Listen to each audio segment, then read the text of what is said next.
All right, happy Thanksgiving. Sweet potato pies in the oven. Soak this thing in diesel fuel. Got to blow diesel fuel off of it now. I'm going to use my handy dandy compressed air suction gun to clean it with. It's like a lower pressure washer, really. It's what I got available, and it works decent. I'm using a solution of purple power and water. Let's get this thing cleaned up. The valves fit in there nicely. After trimming the edges off of them, they all slide into place through the guides. Nice and easy. Let me clean this thing off.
All right, that should be good. Let's blow it off with some water, and then we'll let it dry off and blow it off with some air.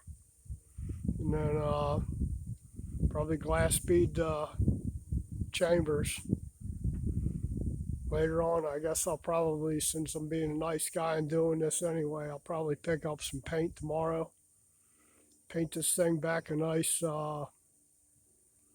Farmall red.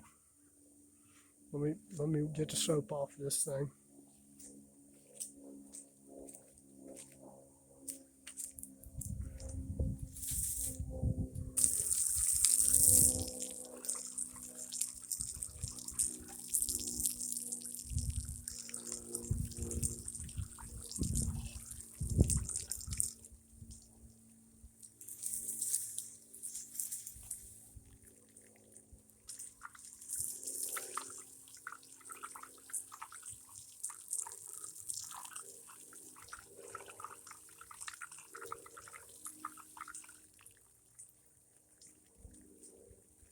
That ought to be enough of that. Let me grab my air nozzle and blow this thing off. You can't get more toward the backyard than this, but it works.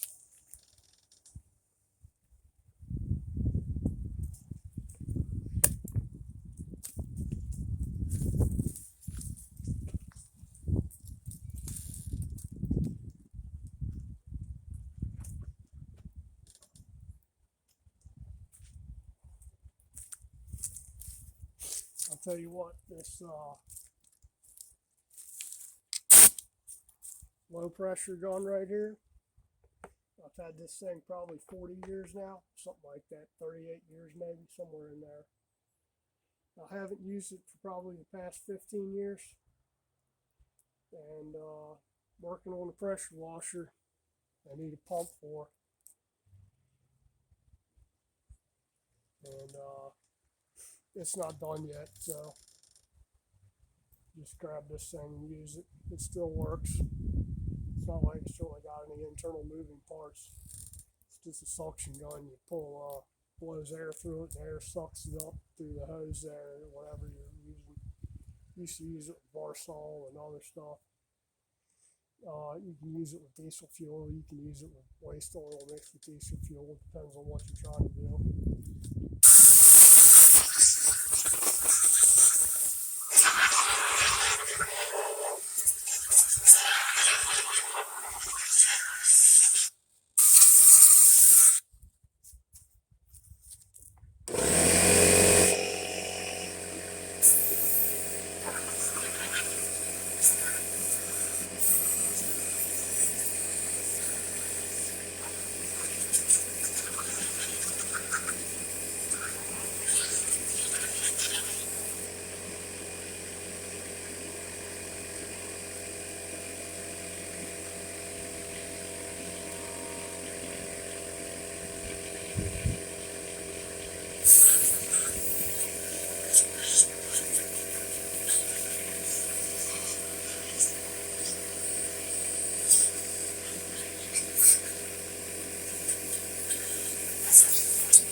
All right, that's good enough for now.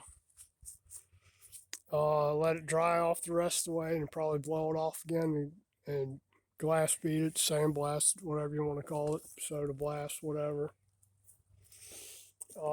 When you're blasting stuff, anything, this thing has studs, so I don't really care about that. But any open bolt holes, like these right here where the water pump goes up front there, you're going to want to put bolts in there before you sandblast it. And two, on this thing, you don't really want to blow glass bead directly down through the valve guides. Just take some bolts and stick through there with some nuts and washers to block off the guides. Anything else, if you want to tape it up, you can tape up the holes. I'm going to blow in the ports, so I don't really care about that.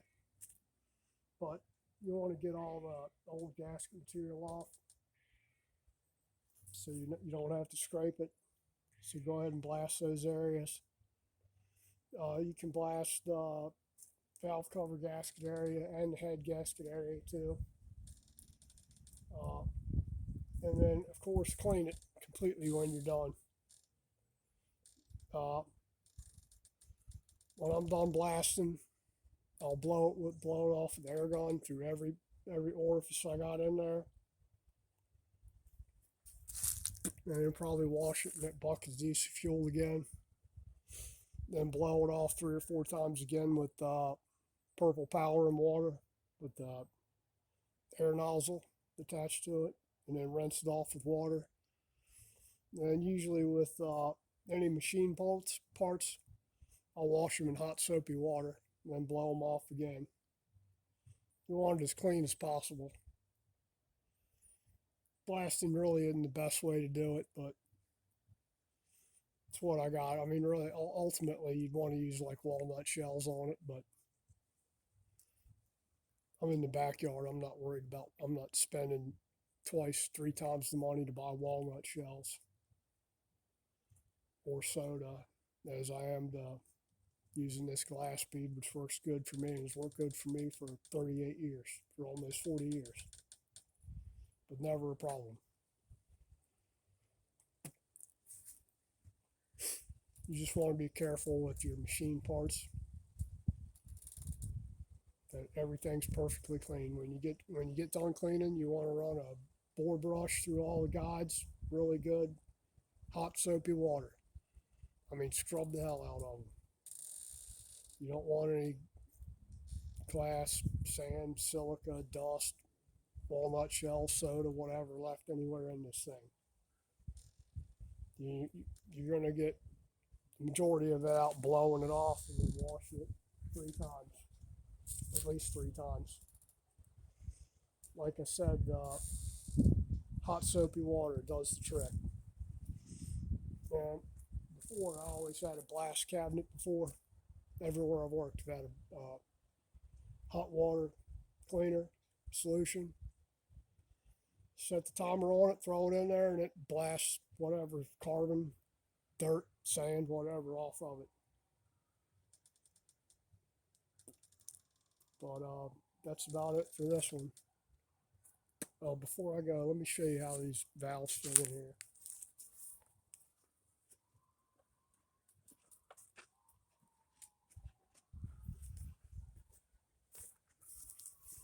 Okay, this is the one that was stock. No, it was this one. This exhaust valve is the one that was stock. And even after I got it out, cleaned it out, I couldn't get it in there. Now it goes in there nice and easy.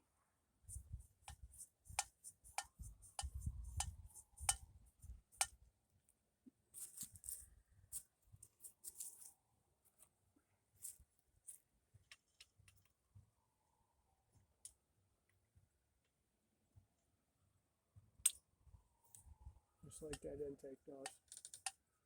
And if you give it a wiggle test, that can give you an idea of what your clearance is.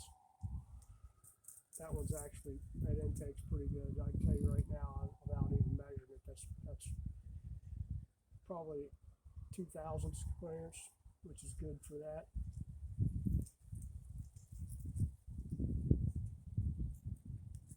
Exhaust valve.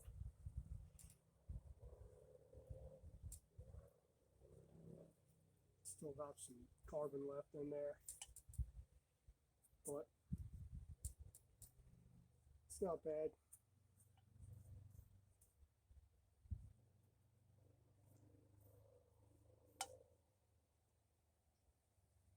Yeah, exhaust is probably about 2,000ths too. Good enough. I'll run a hone through there, little mini ball hone through it, just to give it a little cross hatch, clean up any high spots in there.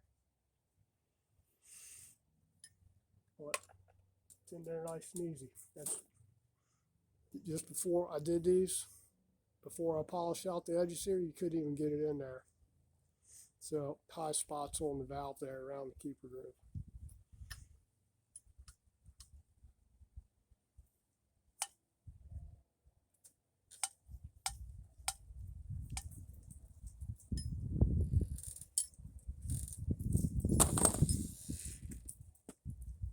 I've already checked all the other valves. They're all about the same. Now, if you want to make sure, you can grab your micrometer, mic the valve, and then take your snap gauges and run them through the guide, measure it, like same thing, measure it in like 6 places, bottom, top, middle. In the x-axis and then in the y-axis. And you're looking for whatever clearance you got on the snap gauge versus what the valve size is. That's your clearance. Usually what you do is you're going to write all that stuff. If you're measuring it, you might as well write it down, save it in the motor log,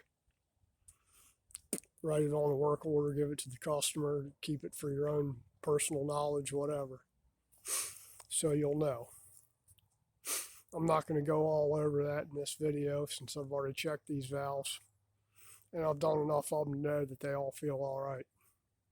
There's no extreme loose spots at the bottom of the valve guide there. There's no tightness. A lot of stuff is you want to measure it to make sure, but a lot of it, after you've measured 1,000 of them, you automatically know what they feel like or what it's supposed to feel like. And that's it for this portion. Hope everyone has a happy Thanksgiving. Need to go check some other stuff in there. I made rutabagas too. Just rutabagas with mashed up with butter and cream. and a little bit of salt, some white pepper instead of potatoes, rutabagas, or Swedes, or whatever you want to call them, big yellow turnips. They stink, but they taste good. And that's it for this portion. I'll post it here after a while. Getting ready to go in and have some coffee now. Wait for the pie to get done. And then probably come out here later on. If I don't fall asleep and decide to take a nap, it's probably getting about that time in the afternoon. Time for me to take a nap, about 3 o'clock. So that's my nappy nap time. Hope everyone has a spectacular day. If you have to go out tomorrow or this weekend, be careful out there. People are nuts, man. They'll pull out in front of you, run you over, flip you off because they pulled out in front of you. They're not very thankful for much, are they? In a hurry to get to do their own thing. So just take care. Have a blessed day. Hit that like, share, subscribe, comment. Hit the notification bell. Thank you. Everybody take care.